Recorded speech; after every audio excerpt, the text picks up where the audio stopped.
ഇന്ന് നമുക്ക് വെളിപ്പാട് പുസ്തകം 11 പറയുന്ന മറ്റു ചില കാര്യങ്ങൾ കൂടി പരിശോധിക്കാം. പുറത്തുള്ള പ്രാകാരം അളക്കാതെ വിട്ടേക്ക, അത് ജാതികൾക്ക് കൊടുത്തിരിക്കുന്നു. അവർ വിശുദ്ധ മന്ദിരത്തെ 42 മാസം ചവിട്ടും. ഈ വിഷയത്തെക്കുറിച്ച് ഒരു വിവരണം നമുക്ക് ആവശ്യമാണ്. ജാതികൾ ദൈവത്തിൻ്റെ പ്രത്യേക വിളിയിലേക്ക് പ്രവേശിക്കുന്ന ഒരു സമയം. അതിൻ്റെ സമയത്തെക്കുറിച്ച് നമ്മൾ കണ്ടെത്തുമ്പോൾ ദാനിയേൽ പ്രവചനത്തിൻ്റെ ചില നിവൃത്തികൾ കൂടി നമുക്ക് കാണുവാൻ കഴിയും. പ്രവചനങ്ങളുടെ നിവൃത്തികളുടെ സ്വഭാവം എന്ന് പറയുമ്പോൾ അതിന് ഒരു താൽക്കാലിക നിവൃത്തിയും വളരെ കാലത്തിന് ശേഷം ഉണ്ടാകുന്ന നിവൃത്തിയും, ഇങ്ങനെ രണ്ട് വിധത്തിൽ പ്രവചനങ്ങൾക്ക് നിവൃത്തിയുണ്ട്. എല്ലാ പ്രവചനങ്ങൾക്കും അത് ബാധകമാകുന്നില്ല. ഇവിടെ നമ്മൾ ഇസ്രായേലിനോടുള്ള ബന്ധത്തിൽ ജാതികളെക്കുറിച്ചും ഇസ്രായേലിനെക്കുറിച്ചും ദൈവം അരുളി ചെയ്തിരിക്കുന്ന ഈ പ്രത്യേക രക്ഷയിലേക്ക് പ്രവേശിക്കുന്നതിൻ്റെ കാലത്തെക്കുറിച്ച് ഒരു സൂചന നൽകുന്നു. ദാനിയേൽ പ്രവചനം 9-ാം അധ്യായം, അതിൽ ഒരു വാക്യം നമുക്ക് വായിക്കാം. 9:24 വാക്യം. അതിക്രമത്തെ തടസ്സം ചെയ്തു പാപങ്ങളെ മുദ്രയിടുവാനും അകൃത്യത്തിന് പ്രായശ്ചിത്തം ചെയ്ത് നിത്യനീതി വരുത്തുവാനും ദർശനവും പ്രവചനവും മുദ്രയിടുവാനും അതിപരിശുദ്ധമായതിനെ അഭിഷേകം ചെയ്യുവാനും തക്കവണ്ണം നിന്റെ ജനത്തിനും വിശുദ്ധ നഗരത്തിനും 70 ആഴ്ചവട്ടം നിയമിച്ചിരിക്കുന്നു. ദാനിയേൽ പ്രവചനം 9:24 ഇസ്രായേലുമായിട്ട് ബന്ധപ്പെട്ട് ദൈവത്തിൻ്റെ ചില നിർണയങ്ങളുടെ നിവൃത്തികളുടെ കാലത്തെക്കുറിച്ച് ഒരു സൂചന ദാനിയേലിന് കൊടുക്കും. ദാനിയേലിനിങ്ങനെ പുതിയ നിയമ വ്യവസ്ഥിതിയെക്കുറിച്ചുള്ള കാര്യങ്ങളെക്കുറിച്ച് ഒരു വെളിപ്പെടുത്തൽ ദൈവം നൽകിയത് ഭാവിയെ സംബന്ധിച്ചുള്ള ദാനിയേലിൻ്റെ ഉത്കണ്ഠയാണ്. ദൈവത്തിൻ്റെ പദ്ധതികളെക്കുറിച്ച് അറിയുവാനുള്ള അതിയായ ആഗ്രഹം, അതിനായിട്ടുള്ള നിരന്തരമായ പ്രാർത്ഥന, ആ പ്രാർത്ഥനയ്ക്ക് ഫലമായിട്ട് ദൈവം ചില കാര്യങ്ങൾ ദാനിയേലിന് വെളിപ്പെടുത്തുകയാണ്. ഈ വെളിപ്പെടുത്തലുകളുടെ സമയത്ത് ഇസ്രായേലും ദാനിയേൽ അടക്കമുള്ളവരെല്ലാം ബാബിലോണിൽ പ്രവാസികളായി കഴിയുകയാണ്, അടിമകളായി. ആ അടിമത്വത്തിൽ നിന്നുള്ള മോചനം മുതൽ യേശുക്രിസ്തുവിൻ്റെ ജനനം, യേശുക്രിസ്തുവിൻ്റെ മരണം, യേശുക്രിസ്തുവിൻ്റെ പുനരുദ്ധാനം, ഭാവിയിൽ സംഭവിക്കുവാനുള്ള കാര്യങ്ങൾ, ഇങ്ങനെയുള്ള നിരവധി വിഷയങ്ങളെക്കുറിച്ച് ചെറിയ സൂചന അതിൻ്റെ സമയത്തെക്കുറിച്ച് ദാവീദിന് വെളിപ്പെടുത്തുന്നു. അതിൽ നിന്റെ ജനത്തിനും വിശുദ്ധ മന്ദിരത്തിനും 70 ആഴ്ചവട്ടം യഹോവ നിയമിച്ചിരിക്കുന്നു എന്ന് പറയുന്നു. ഈ വെളിപ്പെടുത്തപ്പെട്ട കാര്യങ്ങളെല്ലാം അത് ഇസ്രായേൽ മുഖാന്തരമാണ്. 70 ആഴ്ചവട്ടം എന്ന് പറയുമ്പോൾ ഒരാഴ്ചവട്ടം എന്ന് പറയുന്നാൽ 7 വർഷം. 70 ആഴ്ചവട്ടം എന്ന് പറയുമ്പോൾ 7 49, 490 വർഷം നിന്റെ ജനത്തിനും വിശുദ്ധ മന്ദിരത്തിനും നിയമിച്ചിരിക്കുന്നു. അപ്പം നമ്മൾ ഈ ഒരു ആഴ്ചവട്ടത്തെ കാര്യങ്ങൾ അറിയുന്നതിന് വേണ്ടിയാണ്. അത് വെളിപ്പാടിൻ്റെ ഈ 11-ാം അധ്യായത്തിൻ്റെ ആ വാക്യത്തിൽ ഒരാഴ്ചവട്ടത്തിൻ്റെ പകുതി അതിൽ സൂചിപ്പിക്കുന്നു എന്നുള്ളതിൻ്റെ വെളിച്ചത്തിലാണ്. അപ്പോൾ 62, 7, 1 കൂടുന്ന വിധത്തിലാണ് ഈ ആഴ്ചവട്ടത്തിൻ്റെ കണക്ക് രേഖപ്പെടുത്തിയിരിക്കുന്നത്. അതൊരു പ്രത്യേക കാലക്കണക്കും വിഷയമായിട്ട് നമ്മൾ പഠിക്കേണ്ട ഒരു സംഗതി ആയതുകൊണ്ട് അവസാനത്തെ ഈ ഒരു ആഴ്ചവട്ടത്തെക്കുറിച്ചാണ് നമ്മൾ ഇപ്പോൾ ഒരു ചെറിയ പ്രതിപാദനം നടത്തുന്നത്. അവസാനത്തെ ആ ഒരാഴ്ചവട്ടം യേശുക്രിസ്തുവിൻ്റെ പ്രവർത്തന കാലമാണ്. 62 7 1. യേശുക്രിസ്തു 29 യോർദാനിൽ സ്നാനമേറ്റു. അവിടെ മുതൽ ഒരു ആഴ്ചവട്ടം ആരംഭിക്കുകയാണ്. അപ്പോൾ 29 7 36 വരും. AD 36. AD 36 പ്രത്യേക ഒരു ക്രൈസ്തവ സഭയിൽ ഒരു മാറ്റം വന്ന ഒരു സംഭവമാണ്. അപ്പോൾ 29 മുതലുള്ള കാലഘട്ടങ്ങളിൽ വർഷങ്ങളിൽ 33.5 വയസ്സിൽ കർത്താവ് ക്രൂശിക്കപ്പെടും. അപ്പോൾ 3.5 എന്ന് പറയുന്ന ആ 2 ഭാഗം അത് ആഴ്ചവട്ടം പൂർത്തിയാവുക. അപ്പോൾ ഇസ്രായേലിന് 3.5 വർഷമാണ് ക്രിസ്തുവിലേക്ക് ദൈവകൃപയിലേക്കും വരുവാനുള്ള അവസരം ലഭിച്ചുള്ളൂ. 3.5 വർഷമായപ്പോഴത്തേക്കും ഇസ്രായേൽ ക്രിസ്തുവിനെ ക്രൂശിച്ചു കളഞ്ഞു. അപ്പോൾ ഇവർക്ക് പ്രത്യേക കൃപ നഷ്ടപ്പെട്ടു പോയി. ആഴ്ചവട്ടത്തിൻ്റെ മധ്യേ അഭിഷിക്തൻ ഛേദിക്കപ്പെടുമെന്ന് ദാനിയേലിൽ പറയുന്നുണ്ട്. അപ്പം 3.5 വർഷം. ആ 3.5 വർഷത്തിൻ്റെ ശേഷമുള്ള വർഷത്തെക്കുറിച്ചുള്ള ഒരു സൂചനയാണ് ഇവിടെ പറയുന്നത്. ഏതാണ്? അവർ വിശുദ്ധ നഗരത്തെ 42 മാസം ചവിട്ടും. 42 മാസം എന്ന് പറയുമ്പോൾ 3.5 വർഷമാണ്. അപ്പോൾ AD 33 ഇസ്രായേലിൻ്റെ കൃപ അവസാനിച്ചു. അതിൻ്റെ ശേഷം ഈ ദൈവത്തിൻ്റെ പ്രത്യേക അനുഗ്രഹമുള്ള ഈ കൃപ ജാതികളിലേക്ക് പോയി. അങ്ങനെ AD 36 കൊർന്നല്യോസ്, ജാതീയനായ കൊർന്നല്യോസ് സഭയിൽ പ്രവേശിച്ചു. ജാതികൾ വിശുദ്ധ മന്ദിരത്തെ 42 മാസം ചവിട്ടും എന്ന് പറഞ്ഞാൽ അത് കൃത്യം ആ 3.5-ൽ ഒതുങ്ങുന്നില്ല. കാരണം അതൊരു ലക്ഷ്യാർത്ഥമായിട്ട് പറയുന്നതാണ്. പക്ഷെ ഇസ്രായേലിന് 3.5 വർഷമേ കിട്ടിയുള്ളൂ. പിന്നീട് വരുന്ന 3.5 വർഷം കൊണ്ട് ദൈവത്തിൻ്റെ ഈ സഭ പൂർത്തിയാകുന്നതല്ല. അതുകൊണ്ട് അതൊരു ലക്ഷ്യാർത്ഥമാണ്. അവിടെ ആ ലക്ഷ്യാർത്ഥം വീണ്ടും തുടരുന്നുണ്ട്. അത് നമുക്ക് പിന്നീട് വരുന്ന ഭാഗങ്ങളിൽ നിന്ന് മനസ്സിലാക്കാം.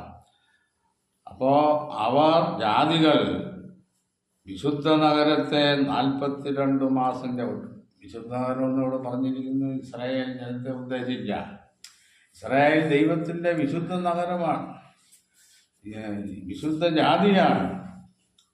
അത് പൂർണ്ണമായ അർത്ഥത്തില്ല.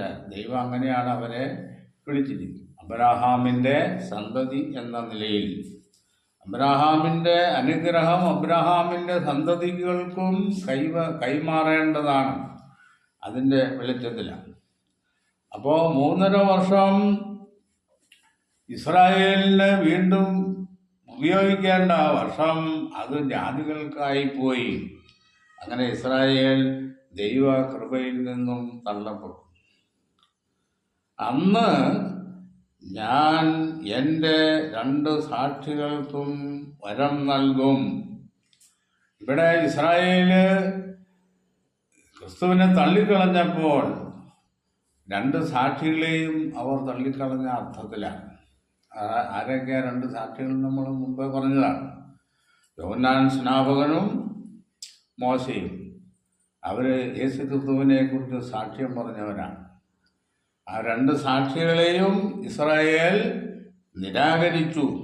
അങ്ങനെ അവരുടെ ദൃഷ്ടിയിൽ ഈ 2 പേരും മരിച്ചവരായിത്തീർന്നു. മരിച്ചാൽ പിന്നെ പ്രവർത്തിക്കാൻ പറ്റുമല്ലോ.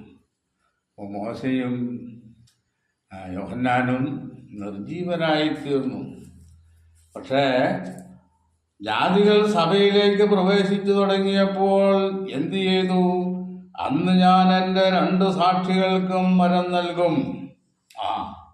ഇസ്രായേല് മോശയെയും യോഹന്നാനെയും തള്ളിക്കളഞ്ഞെങ്കിൽ, ആ 2 സാക്ഷികളെ തള്ളിക്കളഞ്ഞെങ്കിൽ, ആ ഇസ്രായേലിൻ്റെ അതേ വിശ്വാസം, അതേ പ്രത്യാശയിൽ വരുന്ന ജാതികൾക്ക് മോശയും യോഹന്നാനും ജീവിക്കുന്ന സാക്ഷികളായി തീർന്നു.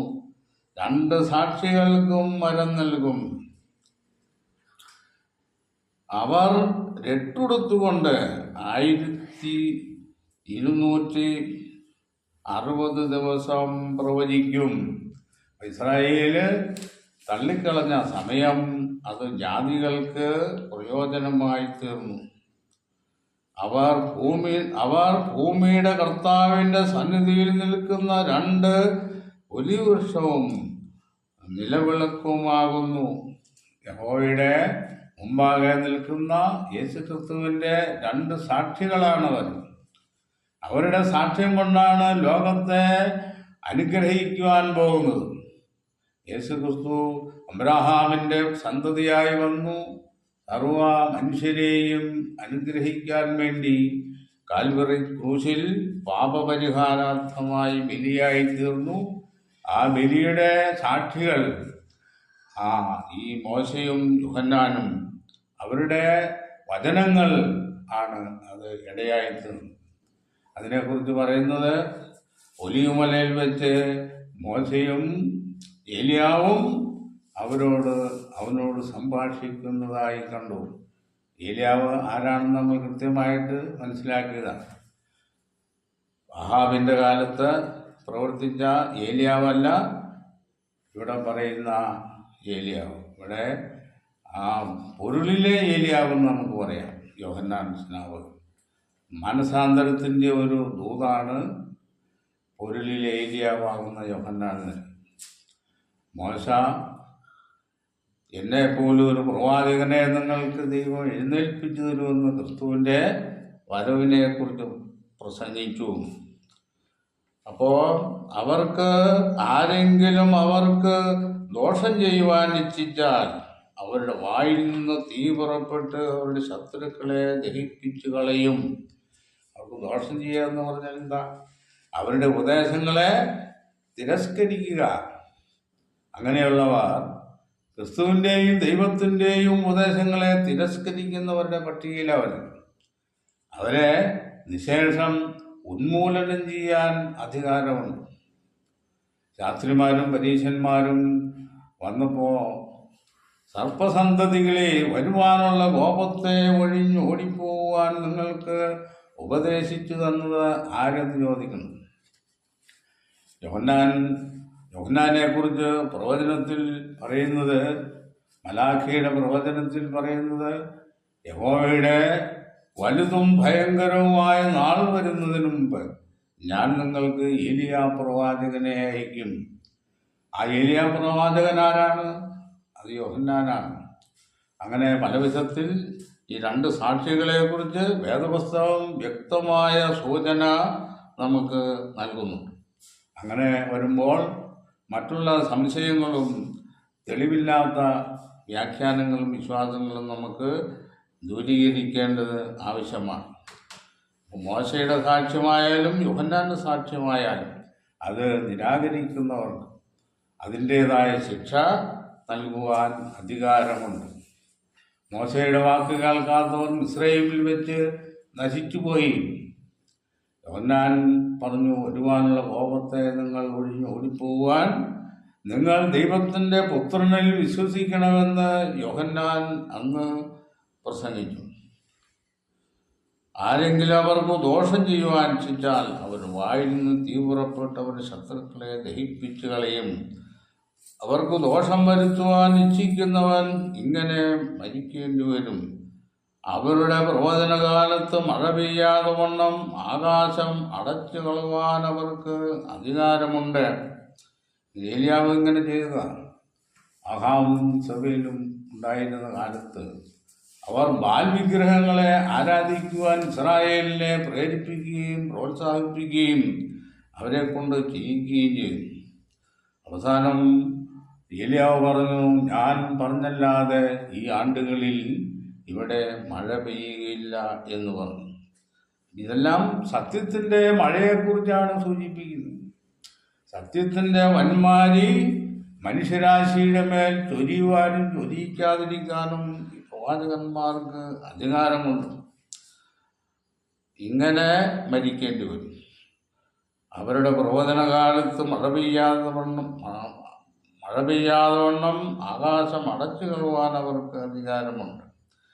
വെള്ളത്തെ രക്തമാക്കുവാനും ഇച്ഛിക്കുമ്പോഴൊക്കെയും സകല വാതുകൊണ്ടും ഭൂമിയെ ദണ്ഡിപ്പിക്കാനും അധികാരമുണ്ട്. ഇതൊക്കെ വായിക്കുമ്പോൾ നമ്മൾ മോശയെക്കുറിച്ചാണ് ചിന്തിക്കുന്നത്. വെള്ളം രക്തമാക്കി മിസ്രൈമിൽ അങ്ങനെ ചെയ്തതാണ്. പിന്നെ അവർക്ക് പലവിധമായ ബാധ കൊണ്ട് ഭൂമിയെ മനുഷ്യനെ ദണ്ഡിപ്പിക്കുവാൻ അധികാരമുണ്ട്. അവർ തങ്ങളുടെ സാക്ഷ്യം തികച്ച ശേഷം അപ്പോൾ ഈ 3.5 വർഷത്തിൽ ഇസ്രായേലിന് വന്ന ആ ഒരു ഭവിഷ്യത്ത് പിന്നീട് ക്രൈസ്തവ സഭയിലേക്ക് വന്ന ആ വിഭാഗത്തിന് വളരെ കാലശേഷം ഇങ്ങനെ ഒരു ദുരനുഭവം ഉണ്ടായി എന്നുള്ളതാണ്. 3.5 വർഷം അത് ദൃഷ്ടാന്തമായിട്ട് ലക്ഷ്യാർത്ഥമായിട്ട് പറഞ്ഞിരിക്കുകയാണ്. കർത്താവിൻ്റെ സ്വർഗാരോഹണത്തിന് ശേഷം സഭ വളർന്നുകൊണ്ടിരുന്നു. സഭയുടെ കാലഘട്ടങ്ങൾ നീണ്ടുപോയതിനനുസരിച്ച് സഭയിൽ പ്രശ്നങ്ങൾ ഉണ്ടാകത്തക്ക രീതിയിൽ അന്ന് നിലനിന്നിരുന്ന റോമൻ സാമ്രാജ്യവും വ്യാജമതങ്ങളും യഥാർത്ഥ ദൈവത്തിൻ്റെ മക്കൾക്കെതിരായിട്ട് തിരിഞ്ഞു. അങ്ങനെ ഒരു വലിയ കാലഘട്ടം നീറോ ചക്രവർത്തി ക്രൈസ്തവരെ പീഡിപ്പിക്കുന്ന വളരെ രസമായിട്ട് തോന്നി. ജർമ്മൻ ഭരണാധികാരികളുമായിട്ട് കൂട്ടുപിടിച്ചിട്ട് ക്രൈസ്തവരെ മുടിച്ചു കളയുവാൻ ഉള്ള പദ്ധതി പ്ലാൻ. അന്ന് നിലനിന്നിരുന്ന വ്യാജമതവും അതിന് സഹായമായി. അതിനെ അന്ധകാര യുഗങ്ങൾ എന്നാണ് വിളിക്കപ്പെടുന്നത്. സത്യം മറയ്ക്കപ്പെട്ടു പോയി. സത്യം തിരിച്ചറിയാൻ കഴിയാതെ കളയും ഗോതമ്പും വളർന്ന് വലുതായിക്കൊണ്ടിരുന്നു. കളകൾക്കാണ് കൂടുതൽ ശക്തിയുണ്ടായത്. ആ കളകൾ ഒരു കാലഘട്ടം വരെ വളർന്നോട്ടെ എന്ന് കർത്താവ് ആ ഉപമയിൽ പറയുന്നുണ്ട്. അപ്പോൾ ഇച്ഛിക്കുമ്പോഴൊക്കെയും സകല വാതുകൊണ്ടും ഭൂമിയെ ദണ്ഡിപ്പിക്കാനും അധികാരമുണ്ട്. അവർ തങ്ങളുടെ സാക്ഷ്യം തികച്ച ശേഷം ക്രിസ്തുവിനെ കുറിച്ചുള്ള സുവിശേഷം യഹൂദന്റെ കാലശേഷം ജാതികളിലേക്ക് നൽകപ്പെടുന്നു. അതിനെക്കുറിച്ചുള്ള സാക്ഷ്യങ്ങൾ ഈ യോഹന്നാനും മോശയും അത് പറഞ്ഞ് ഉറപ്പിച്ചു. അത് വിശ്വാസയോഗ്യമായി സത്യമായിട്ട് വീണ്ടും ഭൂമുഖത്ത് മനുഷ്യർക്ക് നൽകപ്പെടുവാൻ തുടങ്ങി. അപ്പോൾ ഇത് ഒരു വലിയ മാറ്റം അവിടെ ഉണ്ടാവുന്നു. ഏതാ?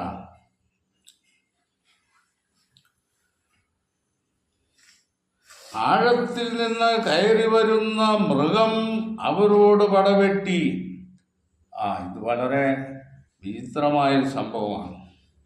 മോശയോടും യോഹന്നാനോടും എന്ന് പറഞ്ഞാൽ അവരുടെ ഉപദേശം കേട്ട് സത്യത്തിലേക്ക് വന്ന വിശുദ്ധന്മാരോട് ആഴത്തിൽ നിന്ന് കയറി വരുന്ന മൃഗം പടവെട്ടി.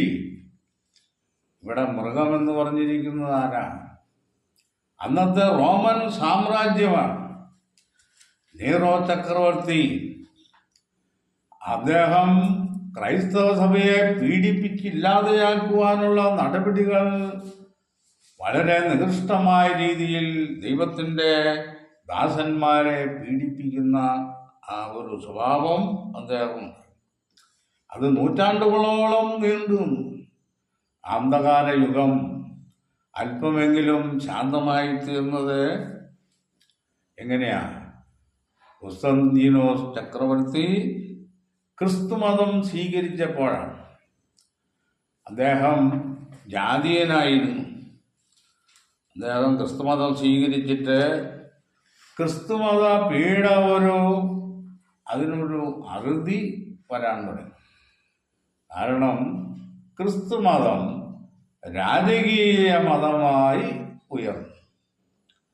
നമ്മൾ വെളിപ്പാട് പുസ്തകത്തിലെ 7 സഭകളെക്കുറിച്ച് പഠിക്കുമ്പോൾ ഒന്നാമത്തെ സഭ തുടങ്ങി 7ാമത്തെ സഭ വരെ സഭയുടെ വളർച്ചയും തളർച്ചയും അതിൽ രേഖപ്പെടുത്തിയിട്ടുണ്ട്. ആദിമസഭ വളരെ സമ്പന്നനായിരുന്നു, സത്യങ്ങളുടെ സമ്പത്ത് അവിടെ ഉണ്ടായിരുന്നു. പിന്നീട് നിക്കാളോവ്യര് സഭയിൽ പ്രവേശിച്ചു. ക്രിസ്തീയമായ തത്വങ്ങളെ അസത്യങ്ങളോട് ചേർത്തുകൊണ്ട് സഭയിൽ കൂട്ടിച്ചേർക്കുന്ന വിഭാഗങ്ങൾ ഉടലെടുത്തു. അപ്പോഴും ശരിയായ സത്യവിശ്വാസികൾ അപ്പോസ്തലന്മാരും ക്രിസ്തുവും പറഞ്ഞ സത്യത്തിനു വേണ്ടി നിലകൊണ്ടിരുന്നു. അപ്പൊ ഈ ക്രൈസ്തവ മതത്തിനുണ്ടായ ഔന്നത്യം ആ സഭ വളരുന്നതനുസരിച്ച് സഭയിൽ വഷളത്വം പെരുവാനും ഇടയായി. ക്രൈസ്തവ മതത്തിൽ എങ്ങനെയാണ് ഈ ജാതീയമായ ആരാധനകൾ കടന്നുകൂടിയത് എന്ന് നമ്മൾ ചെറിയ ആലോചന വയ്ക്കുന്നതല്ല. കുസ്തന്തീനോസ് ക്രിസ്തുമതം സ്വീകരിച്ചപ്പോൾ അദ്ദേഹം ജാതീയനായിരുന്നപ്പോൾ ആചരിച്ചു വന്നിരുന്ന ആചാര അനുഷ്ഠാനങ്ങൾ അത് ക്രൈസ്തവ സഭയിലേക്ക് തിരികെ. അതിനൊരു ഉദാഹരണം പറയാം. ഡിസംബർ 25 ഇന്ന് ലോകമെമ്പാടും ക്രിസ്ത്യാനികൾ യേശുവിൻ്റെ ജന്മദിനമായിട്ട് ആഘോഷിക്കുകയാണ്, ആചരിക്കുകയാണ്. ഡിസംബർ 20.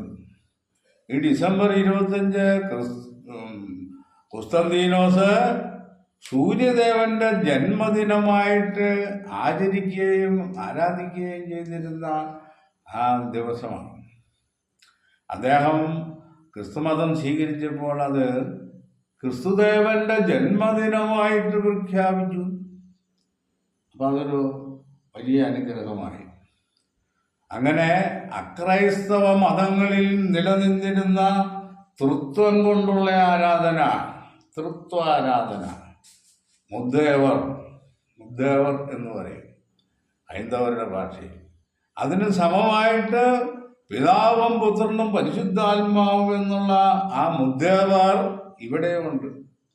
ഇതിനെല്ലാം വേദപുസ്തകത്തിൽ തെളിവ് കണ്ടെത്താൻ നോക്കിയിട്ട് എങ്ങുമില്ല.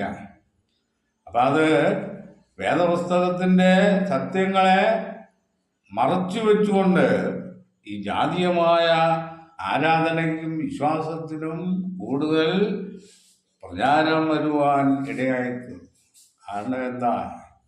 ഇത് രാജകീയ മതമായി. ക്രൈസ്തവ പീഡ കുറേയൊക്കെ അവസാനിക്കും. അവർ തങ്ങളുടെ സാക്ഷ്യം തികച്ച ആഴത്തിൽ നിന്ന് കയറി വരുന്ന മൃഗം അവരോട് പടവെട്ടി അവരെ ജയിച്ച് കൊന്നുകളയും. ആ കൊന്നുകളഞ്ഞ കാര്യം നമ്മളവിടെ പറയും. അവരുടെ സത്യങ്ങൾക്കൊന്നും ബലയില്ലാതെയായി. റോമൻ സാമ്രാജ്യവും അതിനോട് ചേർന്ന മതവ്യവസ്ഥിതിയും അവരെ ജയിച്ചു കൊന്നുകളയും. അവരുടെ കർത്താവ് ക്രൂശിക്കപ്പെട്ടതും ആത്മീകമായി സോദോമെന്നും മിസ്രയീമെന്നും പേരുള്ളതുമായ മഹാനഗരത്തിൻ്റെ വീഥികളിൽ അവരുടെ ശവം കിടക്കും. ആരുടെ ശവം? മോശയുടെയും ഏലിയാവിൻ്റെയും ശവം കിടക്കും. ആത്മീയമായ രീതിയിലാണ്. ഇന്ന് ലെബാനോനിൽ കൊന്നുകൂട്ടുന്നത് പോലെയല്ല, ഗാസയിൽ കൊന്നുകൂട്ടുന്നത് പോലെയല്ല. അത് ആത്മീയമാണ്. ചെന്ന് നോക്കിയാൽ കാണാൻ പറ്റിയില്ല. ഇത് ആശയം കൊണ്ടുള്ള കൊലപാതകമാണ്. സത്യത്തെ കൊന്നുകളയുന്നു. മോശയുടെ സാക്ഷ്യം എവിടെ? ഏലിയാവിൻ്റെ സാക്ഷ്യം എവിടെ? യോഹന്നാന്റെ സാക്ഷ്യം എവിടെ? അതിൻ്റെ സാക്ഷ്യം എന്താണ്? യേശു ദൈവത്തിൻ്റെ പുത്രനാണെന്നുള്ളതാണ്. ആ സ്ഥാനത്ത് യേശു ദൈവമാണ്. യേശു തന്നെയാണ് യഹോവയായ ദൈവം. യഹോവയായ ദൈവമാണ് യേശുവായിട്ട് ഭൂമിയിൽ വന്നത്. യഹോവയായ ദൈവമാണ് ക്രൂശിൽ മരിച്ചത്. ഇങ്ങനെ വിധത്തിലുള്ള ദുരുപദേശങ്ങൾ. അപ്പോഴെന്ത് ചെയ്തു? സത്യത്തിൻ്റെ വിശ്വാസം മനുഷ്യർക്ക് നഷ്ടപ്പെട്ടു പോയി. അത് മരിച്ച അവസ്ഥയിലായി.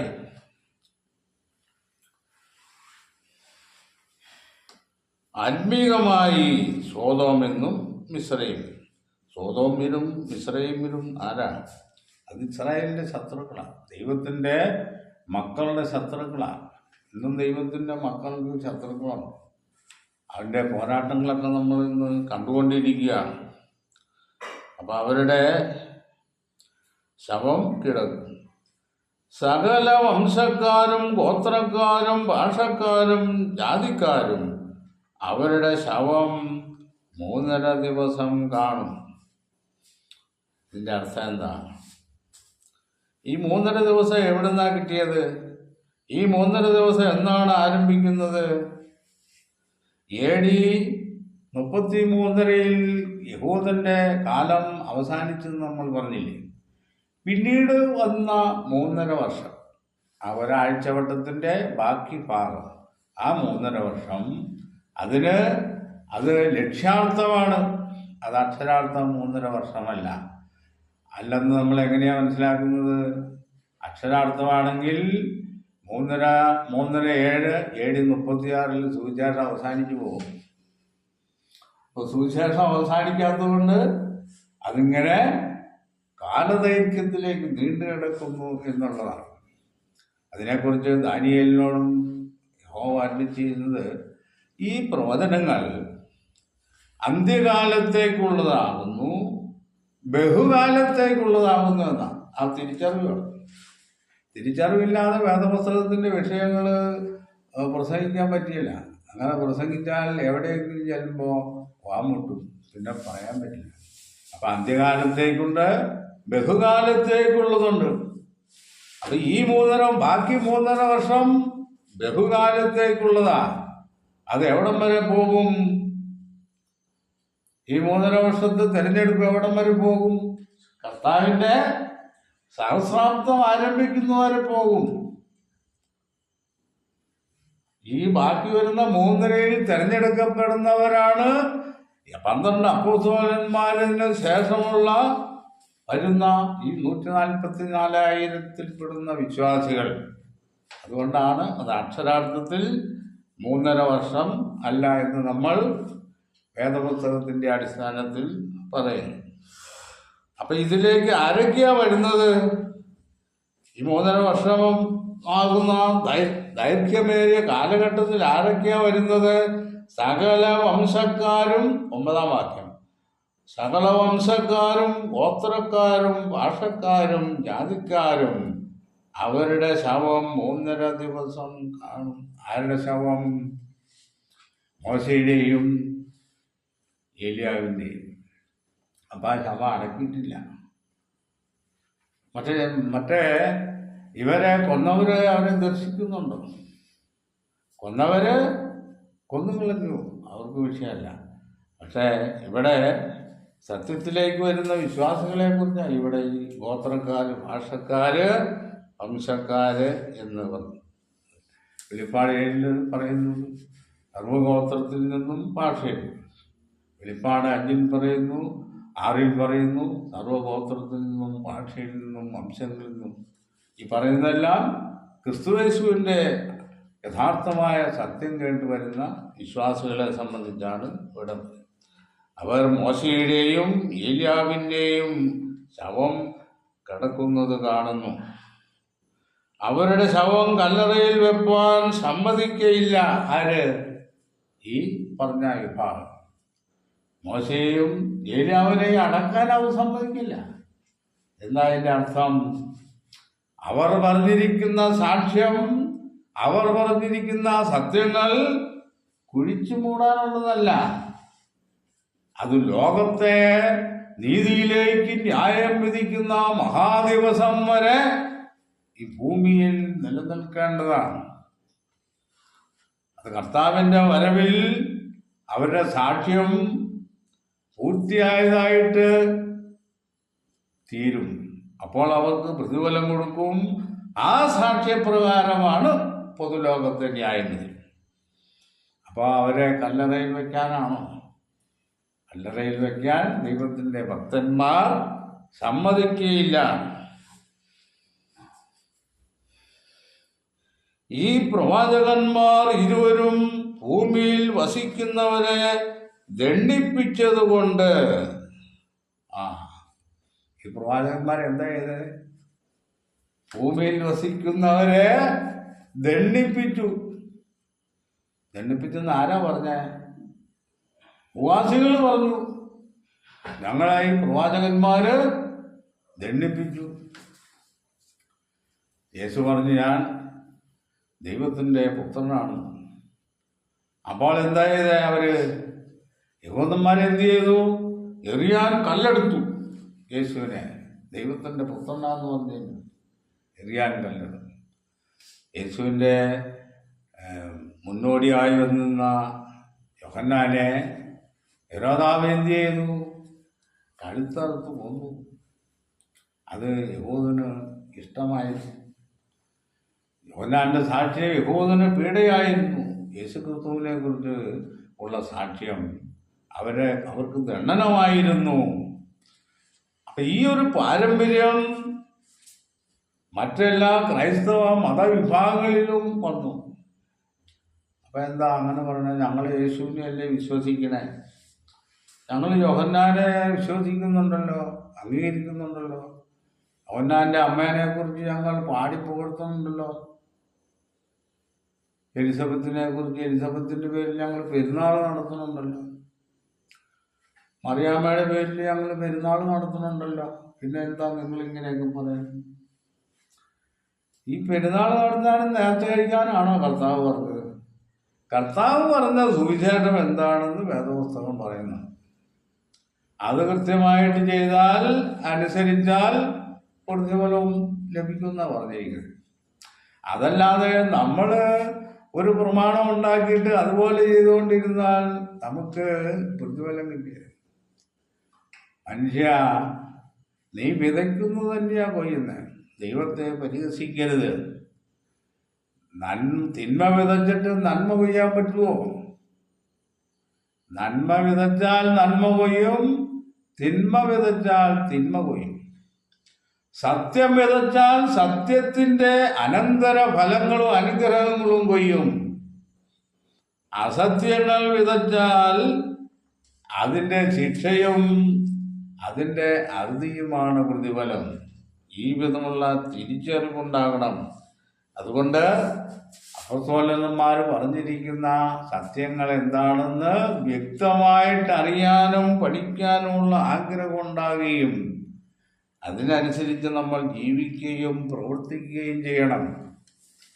അതുകൊണ്ടാണ് കർത്താവ് പറഞ്ഞത്, ഞാൻ വരുമ്പോൾ ഓരോരുത്തനും അവനവന്റെ പ്രവൃത്തിക്ക് തക്ക കൂലി തരുവാൻ പ്രതിഫലം എൻ്റെ പക്കൽ ഉണ്ട്. കർത്താവ് ഇത് സൂചിപ്പിച്ചതിൻ്റെ കാരണം എന്താ? ഞാൻ പോയ ശേഷം ആട്ടിൻകൂട്ടത്തെ ആദരിക്കാത്ത കൊടിയ ചെന്നായ്ക്കൾ നിങ്ങളുടെ ഇടയിൽ നിന്ന് എഴുന്നേൽക്കും. കള്ളപ്രവാചകന്മാർ നിങ്ങളുടെ ഇടയിൽ വരും. അവർ നിങ്ങളെ പള്ളിഭ്രഷ്ടരാക്കും, നിങ്ങളെ ചമ്മട്ടി കൊണ്ടടിക്കും. നിങ്ങളെ കൊല്ലുന്നവൻ ദൈവത്തിന് യാഗം കഴിക്കുന്നു എന്ന് പറയുന്ന കാലം വരും. അങ്ങനെ ഭൂവാസികൾക്ക് ദണ്ഡനം വരുത്തി ഈ പ്രവാചകന്മാർ. അതുകൊണ്ട് ഇവരുടെ ശവം കിടക്കുന്നത് കണ്ട് സമ്മാനം കൊടുത്ത് സന്തോഷിച്ചു. ഏതാ? സത്യസുവിശേഷപ്പെടുന്നു പോയിടാ, നമുക്ക് ഇനി എല്ലാവർക്കും വേണ്ടതുപോലെ ഉപദേശിക്കാം. നമുക്ക് ഏത് ഉപദേശവും ഇവിടെ പ്രചരിപ്പിക്കാം. അതിൻ്റെ പേരിൽ നമുക്ക് വരുമാനം ഉണ്ടാക്കാം. യേശു ദൈവത്തിൻ്റെ പുത്രനാണ്. യേശുവിൻ്റെ നാമത്തിൽ നിങ്ങൾ വിശ്വസിക്കുകയും സ്നാനമേൽക്കുകയും ചെയ്താൽ നിങ്ങൾക്ക് രക്ഷപ്പെടാം എന്നുള്ള ലളിതമായ സുവിശേഷം ലോകത്തോട് പറഞ്ഞാൽ ലോകത്തിന് അത് അംഗീകാരമല്ല. അത് ലോകത്തിന് വിലയില്ല. പിന്നെയോ യേശുവിൻ്റെ ഒരു പേര് പറഞ്ഞുകൊണ്ട് കാട്ടിക്കൂട്ടുന്ന എല്ലാ കോപ്രായങ്ങൾക്കും നമ്മൾ അനുകൂലിച്ചു നിൽക്കണം. അതിന് പൗരോഹിത്യ മേൽക്കോയ്മകൾക്ക് നമ്മൾ കീഴ്പ്പെട്ട് പണം ചെലവാക്കണം, നേർച്ച കഴിക്കണം, വഴിപാട് കഴിക്കണം, പുണ്യസ്ഥലങ്ങളിൽ പോകണം, പിന്നെ വേണ്ട സമയങ്ങളിലെല്ലാം പെരുന്നാളുകളും ബലികളും ചെയ്യണം. ഇതൊക്കെ നല്ല രസമുള്ള ഉപദേശങ്ങളാണ്. യേശു ദൈവപുത്രനാണ്, ദൈവത്തിൽ നിങ്ങൾ വിശ്വസിച്ചാൽ നിങ്ങൾ രക്ഷ പ്രാപിക്കുക എന്നുള്ളത് നിസ്സാര കാര്യമായിട്ട് തള്ളിക്കളയും. അപ്പോൾ ഭൂവാസികൾക്ക് അതൊക്കെ ഒരു ദണ്ഡനമാണ്, അതിനകത്ത് ആഘോഷമില്ല. ഇസ്രായേൽ പറഞ്ഞു, ഈ ഒന്നിനും കൊള്ളാത്ത ഈ മന്ന ഈ മരുഭൂമിയിൽ ഞങ്ങൾ തിന്നും മടുത്തു. യേശു ദൈവപുത്രനാണെന്ന് പറയുന്നത് ആ മന്ന.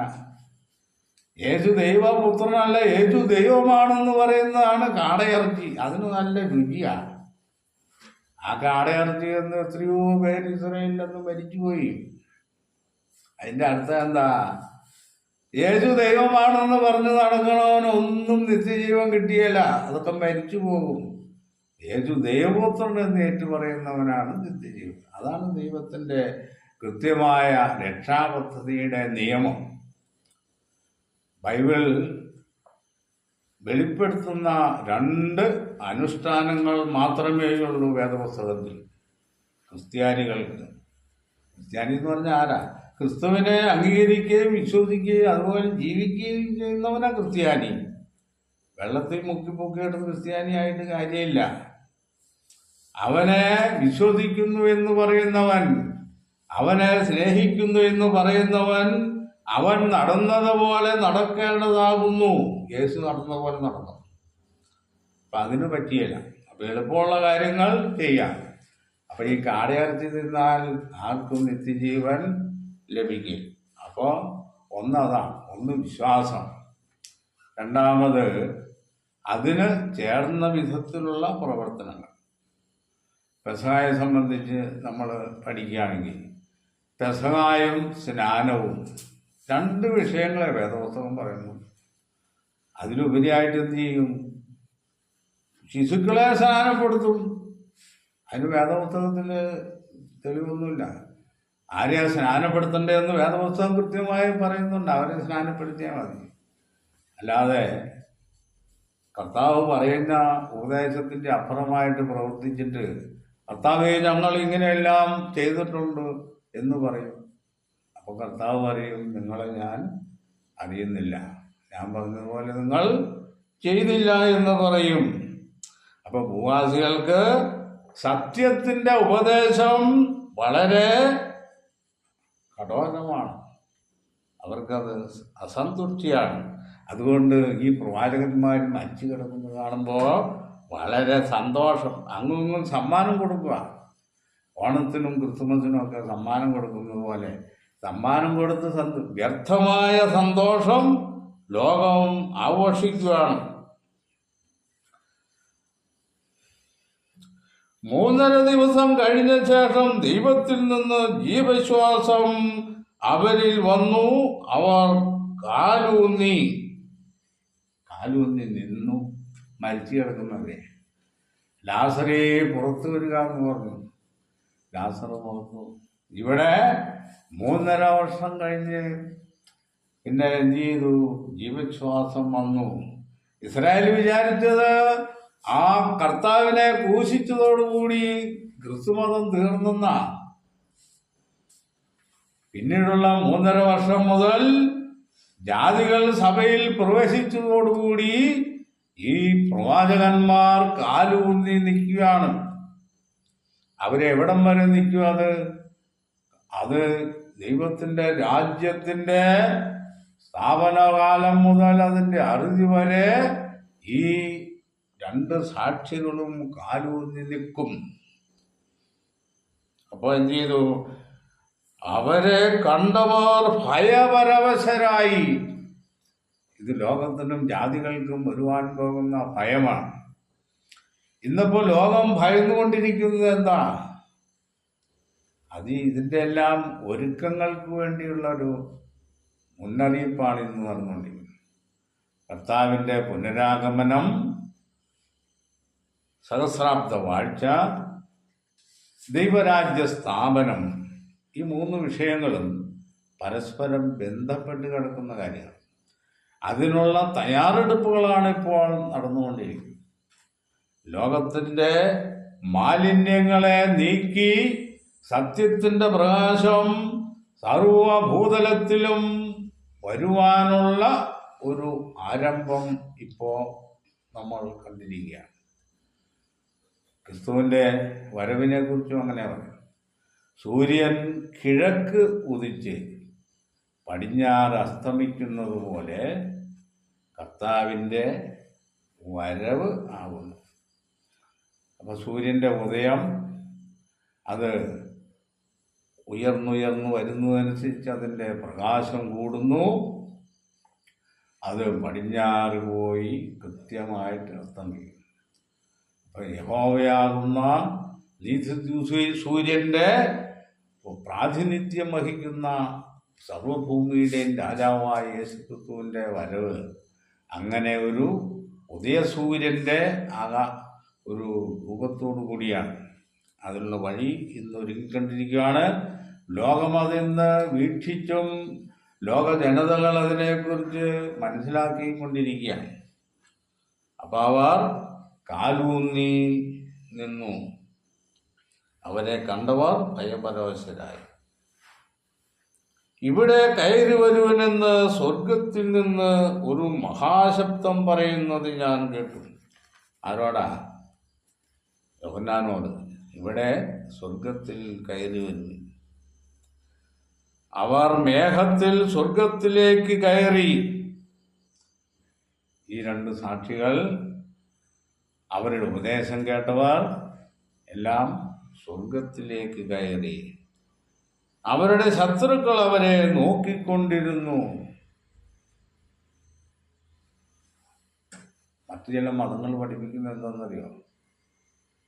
കർത്താവിൻ്റെ സഭയെ ഈ ഭൂമിയിൽ നിന്ന് കർത്താവ് മധ്യാകാശത്തിൽ വന്ന് ചേർക്കും. എന്നിട്ട് ഈ ഭൂമിയിലുള്ളവരെ ചുട്ടുകടിച്ച് നശിപ്പിക്കുന്ന പഠിപ്പിക്കണം. സഭയ്ക്ക് മാത്രം സ്വർഗത്തിൽ പോയി ജീവിക്കാം, ഭൂമിയിലുള്ളവരെ ചുട്ടു നശിപ്പിക്കും. ഇതാണ് ഉപദേശം. അപ്പം ഇവര് സ്വർഗത്തിലേക്ക് പോയപ്പോൾ അവരുടെ ശത്രുക്കൾ അവരെ നോക്കിക്കൊണ്ടിരുന്നു. ശത്രുക്കൾ ആരാ? ദൈവവചനത്തിന് എതിരായി പ്രവർത്തിക്കുകയും പഠിപ്പിക്കുകയും ചെയ്തവരാണ് ശത്രുക്കൾ. അതിനെക്കുറിച്ച് നമുക്ക് പിന്നീട് വരുന്ന ഭാഗങ്ങളിൽ പറയാം.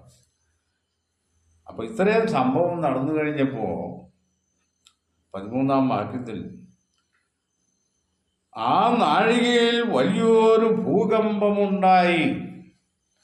ഭൂകമ്പത്തെക്കുറിച്ച് നമ്മൾ ഇതിനു മുമ്പ് ചിന്തിച്ചതാണ്. ഭൂകമ്പം എന്ന് പറയുന്ന ഒരു മഹാമാറ്റമുണ്ടായി. എവിടെ?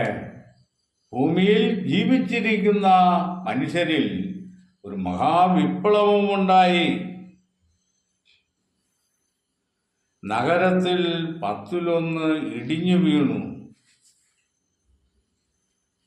ഇവിടെ പടുത്തുയർത്തിയ പ്രസ്ഥാനങ്ങൾ, ഇവിടെ പടുത്തുയർത്തിയ ഇസങ്ങൾ ഇതെല്ലാം 10-1 വീണു. 1%. അതിൽ നന്മയുള്ളത് മാത്രം വീണില്ല, ബാക്കിയെല്ലാം വീണുപോയി. ഈ 10ന്റെ കണക്ക് പറയുമ്പോൾ ഒരു മാനുഷിക പൂർണ്ണതയുടെ സംഖ്യയാണ് 10. മനുഷ്യരൊരിക്കലും പൂർണ്ണരായി തീർന്നിട്ടില്ല.